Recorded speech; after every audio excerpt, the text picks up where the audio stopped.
this young lady that has some impacted wisdom teeth because of crowding and an impacted canine tooth on the top left-hand side. So before we go in and actually see the surgery and see the patient, I want to show you this radiograph. So come check this out. This is a 3D CT scan or a cone beam scan, and I wanted to show you first of all just in the upper right hand side where the wisdom tooth would normally be behind this tooth, kind of in this area. But if you come up over here, you can actually see that this wisdom tooth is directly on the inside or directly lingual on the palate. And you're going to see this during the surgery, but this is the location of the wisdom tooth. If you go to the panorags like this, you can't even see the wisdom tooth up on the side because it's directly behind. So we're going to get that tooth that's hiding right here out. We're going to get this tooth out right here that's causing and preventing this tooth from being able to erupt. We're going to get this wisdom tooth out. We're going to get this wisdom tooth out. And then this guy, we're going to get the baby tooth out, and then we're going to expose that and bond on a gold bracket and chain to allow this to be orthodontically moved into position. You can see the canine on the other side is on its way in and will get there on its own. This one just needs a little assistance. So let's go check this thing out. Do you have anything? Do you need a one that's for the blade around so that Pediatric upper U. then you'll turn this, or sorry, turn the handle around and then It's not Wrong, here it is. Okay. Okay. Alright, so to start off, there it is. There you go. Do we have marking? 5 copies of marking. So to start off with here, we give her some medicine, she's asleep. Now what we want to do is give some local anesthetic. So if I can have one of those. Yeah. Sorry. I got the syringe already. Okay. So if I can have Minnesota. We'll start off with a little anesthetic here. Little infiltration. Little towel block right there. And then I come back to my, why are they all running around like crazy people? Okay. And we're going to get some local anesthetic. This is called an inferior alveolar nerve block. I can help. Her mandible flares out quite far. There we go. Oh, yeah. So a little aspiration. Even if he doesn't use it, it's ready to go if he needs it. Yeah. Some local down here too. Keep those coming. So now I'm going to give some in number 11 area. So this is where the impacted number 11 is. So I'm giving some local in this area and then some on the palate as well. So a nice little exercise there. I'll also drop over here to tooth number 1. Give some local there. Gonna do a block on the other side now. So you don't have to recap everything unless he's not going to use it Okay. again. Oh yeah, I didn't know if you used. Yeah. Aspirating again. Can I Then you And just, then some local anesthetic right here. It's called the long buckle block.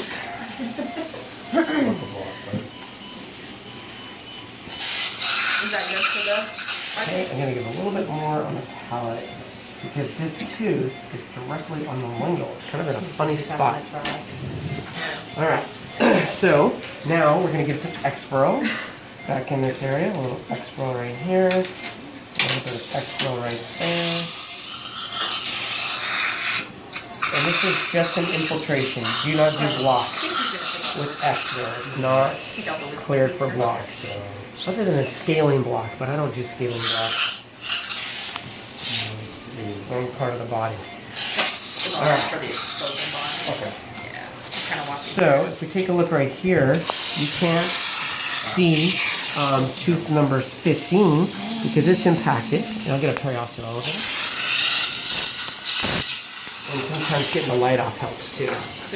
So this might be a little bit easier for you guys to see, but tooth number, this is the first molar. Second molar is not visible. Third molar is underneath, but it's kind of towards the back, and it's impeding the eruption of this. Is a first molar, tooth number 3. This is tooth number 2. And then tooth number 1 is on the lingual right here. So you can see I made an incision. There was soft tissue covering half of the crown of tooth number 2. I removed that with the rongeur and then raised this tissue back out of the way so I can get in this area and find that tooth and remove it. And it's essentially right down in here. So I'm going to have to put the light back on, which means you're not going to be able to see. But afterwards, I'll try to show you the spot where it came out of. Things are all closed up. There's a single stitch back in this area. Tooth number 2 is visible completely. It's got room. and that wisdom tooth is out, and it's tucked back in here is the actual extraction site. So now we're going to go to number 11. So check this out. Let's just pack this area off. I'm going to go ahead and lift her chin up a little bit. I'm going to pull her tongue forward a little bit, like that. Put a fresh throat pack in right here. Now, I'm going to go up here. Let's switch the bite block around too. Can I have a large bite block, please? So I found it. So now what I'm doing is just elevating things, being careful of how I elevate it, not to injure anything. There it is. So hopefully you get a feel for that crazy little, let's call it a mutant tooth. Like a mutant tooth. Let's grab onto that thing. Oh, it's got a little umbilical cord, also known as a follicular sac, right there. And let's take a look inside of her mouth to see where that thing came out of. See if we can change the lighting on it for you. Does that allow you to see directly in her palate? To get on it, you probably have to come from probably over there. Yeah, it came from right in that area, directly lingual to tooth number 2. I don't know if you can appreciate that. Oh, there we go. Or if you're just going to have to trust me. All right, now we're going to smooth things up, close things down. Okay, now, take a look right here. This is a baby tooth right here. So it's going to go first. So can I have a ronger? So this little baby tooth doesn't have much bite left in it. We're just going to grab onto it, give it a little twist, and it is gone. The tooth fairy is on his way. It's been dispatched. Can I get a Minnesota and a periosteal elevator? Plot twist, I'm the tooth fairy. You're the tooth. Kids, plug your ears. We just spoiled the hopes and dreams of thousands of children. All right, so this is I made this incision previously, so now I'm raising up this tissue, this flap, to expose this area. And it's underneath the periosteum, so what we're seeing here is bone. Now what we need to do is actually uncover this tooth. So I'll get a ronger, and I can feel that little fella hiding right in here. You should have yelled, what about the children? Children. So getting this all uncovered, removing soft tissue, a thin layer of bone. The wire is always a little tricky to kind of work around, but not too bad in this situation.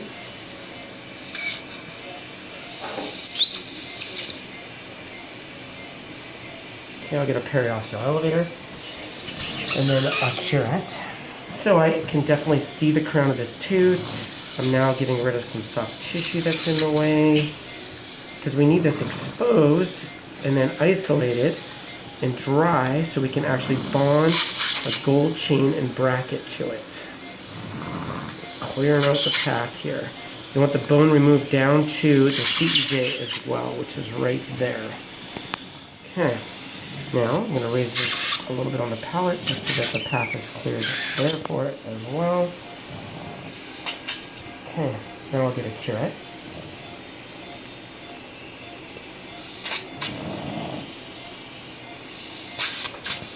Okay, and then I'd like a little 2x2 soaked in lidocaine with that bean. It's already soaked. Yeah. Oh, okay. So then what I do is I place this right here, and this has epinephrine and lidocaine on it, and I want it more for the epi than anything. And I pack this in here because it's going to cause vasoconstriction and make the next part of keeping it isolated and dried while we etch it and bond it more easy. Okay. So hemostasis was pretty good before I even placed this, but it should be that much better now.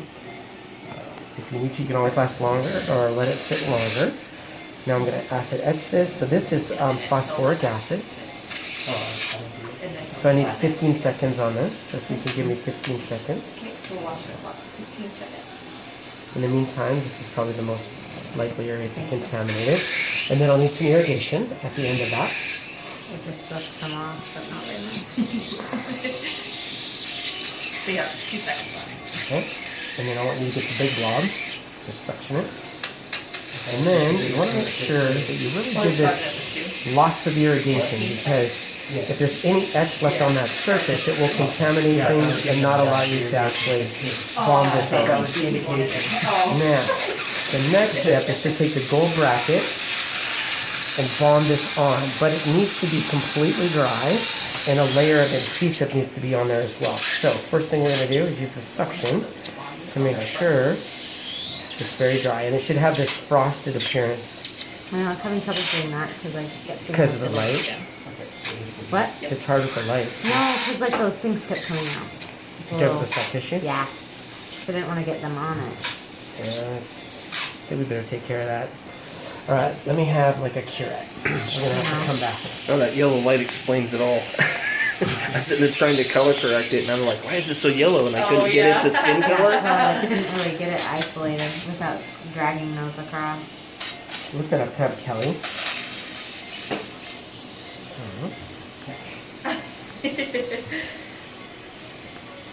Can you read it? Are you gonna re-etch it? Yeah. Yeah. Oh, who's gonna re-etch There's a it? lot. Well, it's because it's fairly deeply impacted, so Yeah. you're not going to get that out. But I think that one I think piece is that now that's, gone. yeah. I can avoid Okay. that side. All right, let's get that etched back again. So I'll need about 10 seconds on this now. 10 seconds,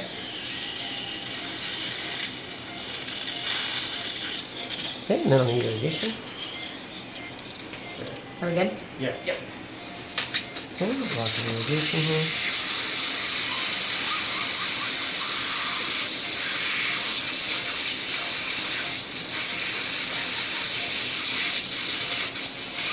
Okay. 121 over 67, heart rate's 92. It's all white and 99%. frosty. It's nice and white and frosty.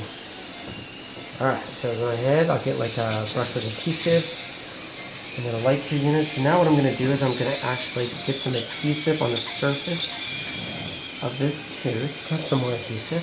Yep, there's some right here. So shortage of adhesive. Just kidding. Keep it out. There you go. So a little light cure unit. Give this a zap so it's tacky. Okay. Alright, now I'll get the bracket chain. Tacky. Those are not. Yeah, and then I want you to take the adhesive and to paint the chain. Go ahead and just paint the front and the back side of that chain. The mesh, not Get the mesh, yeah, I'm sorry, the mesh. Front and back. There you go, there's no wrong way. Alright, good. Now I'll get some of the flowable composite. So, is the first little bit cleaned out? Right here. Okay, great. So just a little dab of this composite material in here Comes out. on the mesh. It comes out very quick and very runny. There you go, just kind of put it in the center there. There you go. Perfect. Okay, now I need to get this in place. I'm worried about my section. Okay, now go ahead and light cure that thing. So go ahead and put the light cure over it and hit the button right here. The top button. Top button. Hit it. Very top button. There you go. So that point is fairly precarious. You just want to keep it isolated and dried with the composite on there. Everything's slippery and moving. You don't want it to move too much. And we're going to test it at the end to see how we did to make sure that it's stable and secured. And then that procedure is pretty much done. We just got to finish up. So we're still curing that material.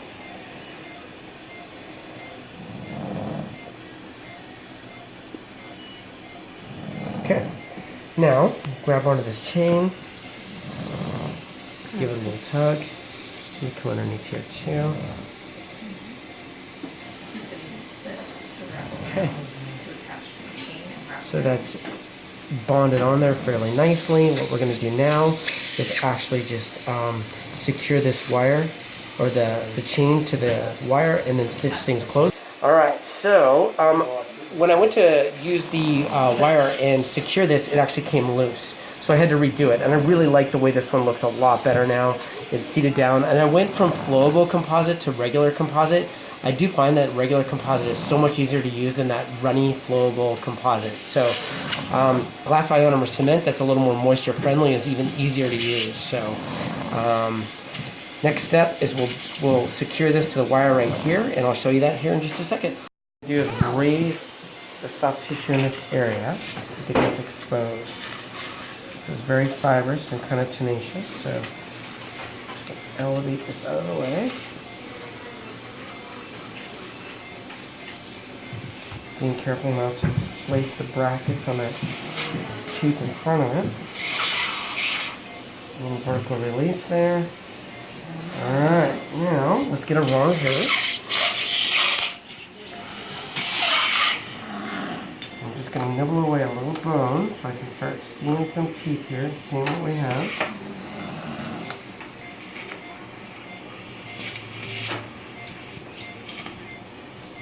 So there it is. Kind of a funny little spot for a wisdom tooth, but that's it.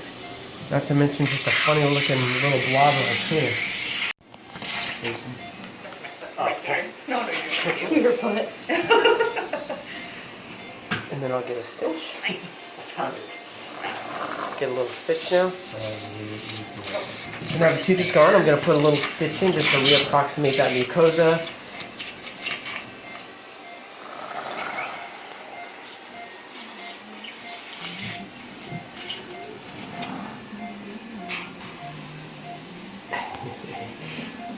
Grab onto the metal. Okay.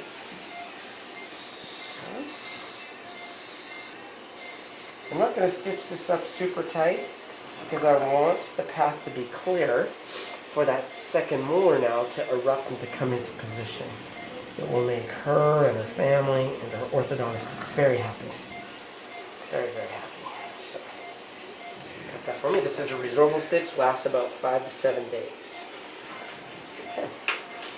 Now, let's go down below. We're going to go ahead and raise a little flap down in this area to expose impacted tooth number 17, the other wisdom tooth. So, I'll get a weird tongue retractor because Kayla's making it an adventure. There we go. Periosteal. I just like to keep things exciting. It's her patented move. She learned it. No, I learned it from Shelby. I was going to say from your mentor Shelby has taught you the gauze swishing technique. What should we call it? The Shelby. The Shelby. That's what she says. She's like, oh, you pulled a Shelby. What, you Shelby. pulled it, you stuck the gauze? Yeah. Oh, it's famous. See, she knew. All right, periosteal back. Okay, vital swelling. He is 104 over 68, 93, and 99 stretch. She's a perfect specimen. So if you take a look right here, the wisdom tooth, if you correlate it with the radiograph, is right in this area. So I'm going to need a handpiece because it's still covered in bone.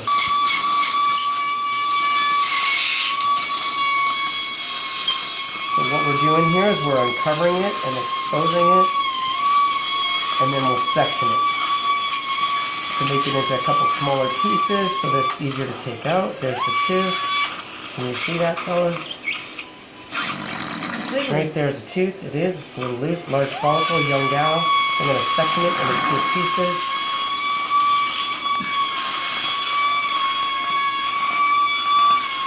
That's like perfect irrigation, Jay. Thank you.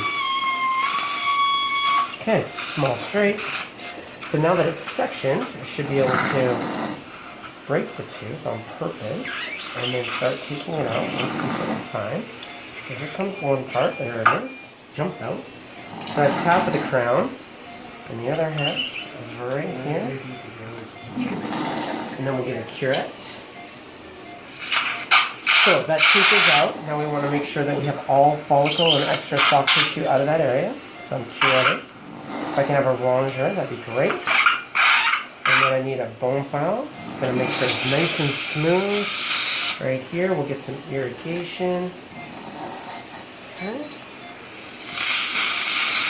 Now, for bonus points, I am going to take a 15 blade, and you can see that tooth number 18 is covered by soft tissue. So I'm going to go around and just uncover that. We like fancy words, so we call this an operculectomy. So, right like that, get a rongeur. So now I should be able to grab that little piece of soft tissue.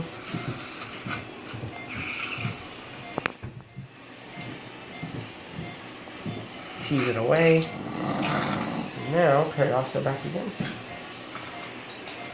We have a completely exposed second molar. Soft tissue is still kind of loose back in this area because the tooth isn't fully erupted, but that'll get rid of all that thick fibrous tissue. So, stitch. Do a little stitch for it.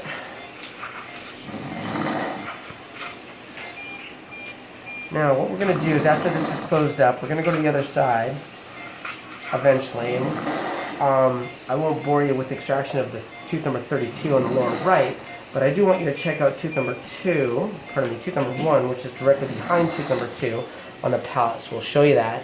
We're also going to come back here just a little bit and show you the exposing bond of number 11.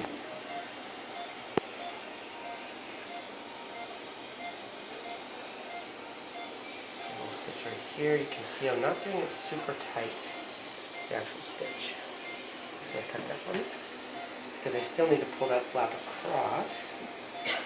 Other way. Okay, if you can retract right like that, that's correct. So I'm going to grab onto the tissue. Good solid bite on both sides so that it's secure and it's not going to pull out.